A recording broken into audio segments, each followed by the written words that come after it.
Hello, and welcome to Mapping Your Future's Budgeting Basics. I'm Kathy Mueller, Executive Director of Mapping Your Future. What we do at Mapping Your Future is pretty much summed up by the name of our organization. We are a nonprofit organization helping students like you with college planning and financial aid, basically helping you prepare for the future. And one of the best things you can do for your future is to learn how to handle money. This presentation is going to cover all the important stuff about a budget. This is all stuff you can do, even if you only have an allowance or a part-time job. And by doing this now, you'll be establishing some good money habits that will help you when you earn the big bucks. So we all know what a budget is, right? It's a plan for earning, spending, and saving money. It's pretty simple math. It's income minus expenses equals available money. That money can be added to your savings or used for something that you want. You may just be starting to have your own money, and you may think, I'm only earning a little money from a part-time job, so I don't need to budget. Or you may think, I can see online in my account where my money is going, so why do I need to track it? But those thoughts only allow others to control your money. A budget puts you in control. Establishing a budget and sticking to it isn't easy, but it's the best way to be in control of your finances and make sure your money is going toward the expenses that matter most to you. Right now is a good time to think about how you want to spend your money. It's the first step to create a budget. You make the decisions where your money goes based on what's important to you. You should know your values and financial priorities and spend your money to fit with those values and priorities. For example, if it's important to you to be able to pay for your education without a lot of student loans, then a priority for you might be to save money for your college education. Include in your budget a college savings expense, basically taking a portion of what you earn every month, whether it's from a part-time job or an allowance, and saving it for your education. Make a list of your values. Write down what matters to you and then put your values in order. Writing them down is important. It will make you think deeply about what's important to you. Writing it down will help clarify your thoughts and also help you focus on how you want to live your life and how you can spend your money to support that. Your goals are where we get more specific. And again, you're going to write down your goals. How much do you want to save for college per month or per year? Think about what you want to accomplish financially in the next 3 months, the next year, and the next 3 years.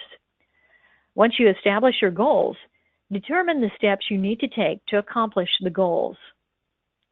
For example, if you want to save $3,000 in 1 year for your college education, how will you do that? You'll need to save about $250 a month. Can you earn that working a part-time job? Or can you also use gifts or other money you receive to help you with that goal? Only you know what you want to accomplish, and you're in control. How will you reach that goal? So now that you know you should have a budget, what should that budget include? Your budget should meet all your needs first. The important things like food, housing, transportation, and clothing, those are all needs. And once you meet those needs, you can afford your wants. Those are the things that are not necessary, but things that you want and that align with your values without spending more than you earn. Of course, as a student, someone else may be taking care of some of your necessities. That gives you more freedom with your money, but also more responsibility to make sure you're using it wisely. Where do you start in creating your first budget? The first step is to track all your income and expenses for a month. Some months are going to have more income or more expenses. For example, you might earn more money in the summer, or you might have more expenses around the holidays when you're buying gifts. Write down every expense, no matter how small. Review that list to determine your income and expense categories for your budget. Track your budget every month and adjust it as necessary. As a student, you'll probably find a lot of fluctuations in your income and expenses from month to month. That's okay. Review how you've tracked on your budget at the end of a year and create a new budget based on your experience. Think of your budget as a spending plan, a way to be aware of how much money you have, where it needs to go, and how much, if any, is left over.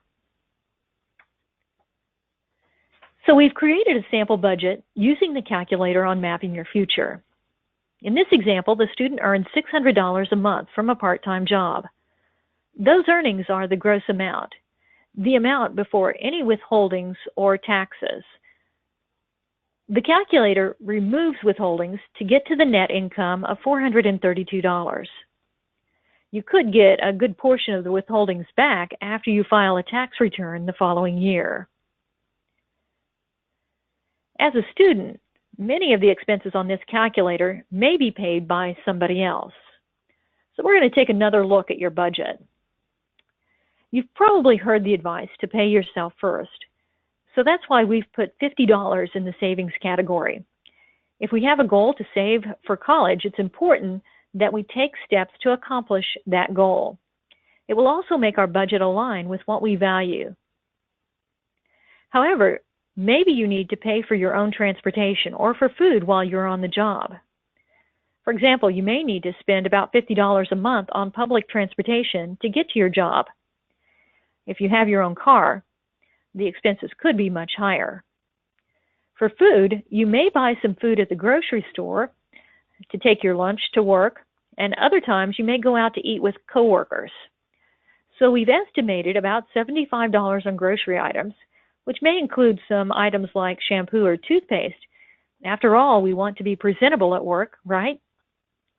And about $50 on eating out with coworkers, which we put in the entertainment category. Speaking of eating out, maybe you spend some time out with friends every weekend or get a latte at the coffee shop. Even if it's just fast food, that can add up quickly. We'll estimate about $30 every weekend, which is then about $120, plus the $50 you spend while at work. Now we're at $170 in the entertainment category. If you go out to the movies a couple of times and maybe buy some popcorn, then you'll need to add another $30 in the entertainment category. That brings us to $200 in the entertainment category. With that budget, we still have about $57 in discretionary income. It's not a lot, but it will give us a little flexibility if we go over in our budget categories, or we can use it to reach our savings goal. Remember, your expenses should be less than or equal to your total income. Creating a budget is just half of the work. It's important that you track your budget every month, especially if your income and expenses vary from month to month. Track your budget by comparing your actual income and expenses to your budgeted amount to see if you have a surplus or a deficit. If your income is not enough to cover your expenses, adjust your budget and your spending by deciding which expenses can be reduced. We included savings in our sample budget. It's important to pay yourself first by saving money every time you get paid. Save as much as you can every month. Even a small amount can make a big difference if you keep it up. You can find savings calculators online, like this one, at Mapping Your Future. Let others know what you're trying to accomplish.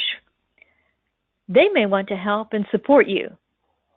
In addition, you can use online resources, or when you feel you need it, you can seek a financial professional to help you manage your money or plan for the future. Mapping Your Future has resources available to help you plan your future for free. Visit our website, call us, or email us with any of your questions. Thanks for joining Mapping Your Future for this presentation, and may your financial path be beautiful and amazing.